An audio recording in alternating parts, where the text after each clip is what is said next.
Liebster Jesu, wir sind hier, dich und dein Wort anzuhören. Dearest Jesus, we are here to listen to you and your word. Direct our minds and desires to the sweet teaching of heaven, so that from the earth our hearts may be completely drawn to you. That's the text of one of the chorales from the Orgelbüchlein collection, Liebster Jesu, wir sind hier.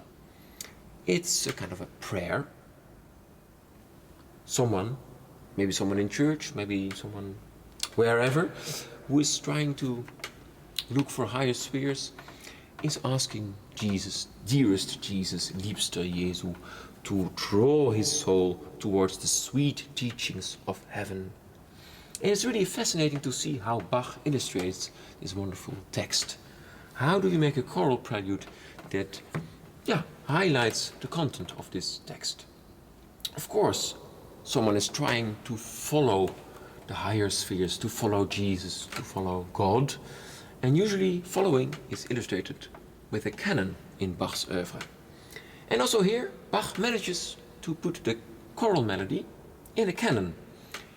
And not all choral melodies are suitable for this procedure, but Liebster Jesu, wir sind hier, a very simple, noble tune,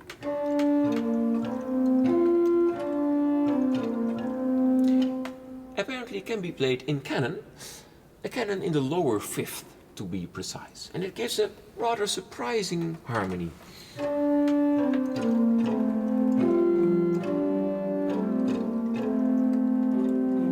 It sounds a little bit surprising, I think, and Bach uses this quality, this rather surprising quality of some notes, some little dissonance that occur. They give a very special atmosphere to this chorale. It's a prayer. I guess it's not to be played very fast. I chose a very devout tempo actually. And in this way, the beautiful little moments of tension are highlighted. And of course, they are also released into beautiful harmony to illustrate the sweet teachings of heaven. If you listen to the chorale and I play some passages a bit slower, we can really enjoy wonderful harmonies.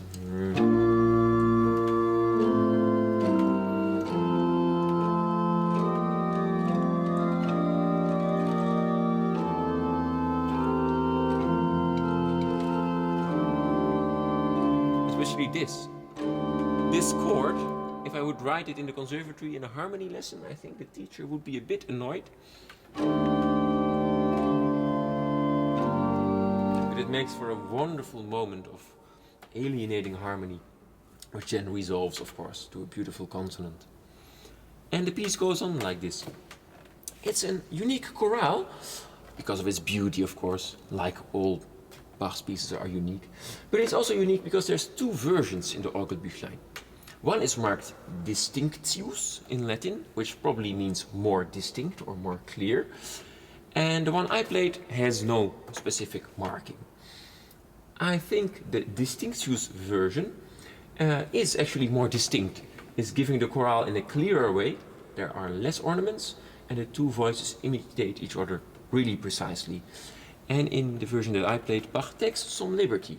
So the canon is not totally perfect. There are some ornaments that distract a little bit from the pure canon, and that might be an illustration of distractions, ornaments that keep us from connecting to the higher spheres. Who knows? Anyway, we can enjoy some wonderful music here, I hope. Thank you for being part of the Orgelbüchlein project. This is more than music. It's a message of deep human emotions, from sorrow to joy, and a shared hope for a better future. At the Conscious Foundation, we believe everyone deserves a peaceful home, and we think that music has the unique power to unite people in harmony. From the organ at St. Michael's Peace Church in Leuven, we bring this vision to life.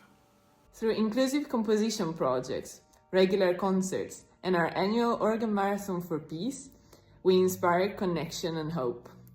One day, we dream of hundreds of organs worldwide joined together in a resounding call for peace. Help us amplify this message by joining our Patreon community. Link in the description.